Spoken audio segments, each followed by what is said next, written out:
Si vous voulez qu'elle ne bouge pas, pensez toujours bien appuyer ici afin de la bloquer et qu'elle ne bouge pas si vous voulez faire plusieurs séries et que vous ramassez les balles. En reposant les balles, si elle n'est pas bloquée, elle peut un peu bouger, notamment quand la position le mur derrière, ça peut changer l'exercice. Donc voilà, là c'est le mode sur lequel vous pouvez choisir la température à laquelle vous voulez que la machine chauffe les balles. Moi en général je la mets aux alentours de 50 degrés pour que les balles soient bien chaudes. À savoir que je travaille avec des balles un point rouge ou un point jaune pour être sûr d'avoir une qualité de rebond. Les balles de point jaune, des fois les balles ne sont pas suffisamment chaudes. Et donc le meilleur mode quand vous travaillez en solo avec la machine, c'est le mode manuel qui va vous permettre de fixer la vitesse à laquelle vous voulez la vitesse de la balle que vous désirez, l'intervalle, donc la fréquence avec laquelle vous voulez que la machine envoie les balles et la hauteur. Savoir qu'une fois que c'est fixe, vous appuyez sur le bouton play en haut à droite, c'est la même chose pour les autres programmes et après la balle va envoyer.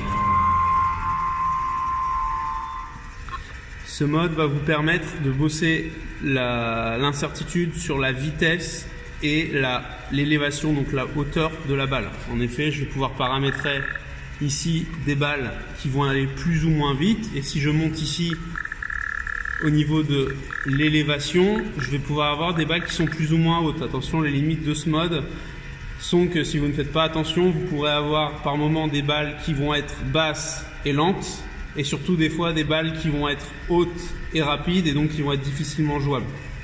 L'intervalle reste fixe et ne bouge pas pendant la série.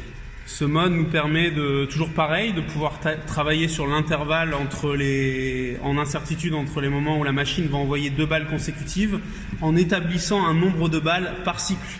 Donc ça peut être intéressant quand vous travaillez en collectif. Éviter peut-être qu'une personne fasse l'intégralité des balles de la machine, il en fait une dizaine, la machine se coupe et après c'est au suivant et ainsi de suite. Va vous permettre de travailler sur l'incertitude entre le moment où la machine va vous envoyer la balle. Effectivement, la vitesse et l'élévation de la balle sont fixes.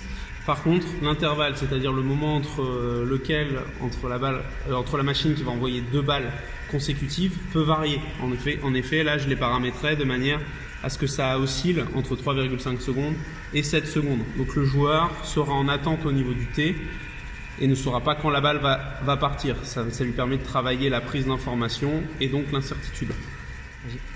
Ce mode-là va vous permettre de travailler des séquences de balles.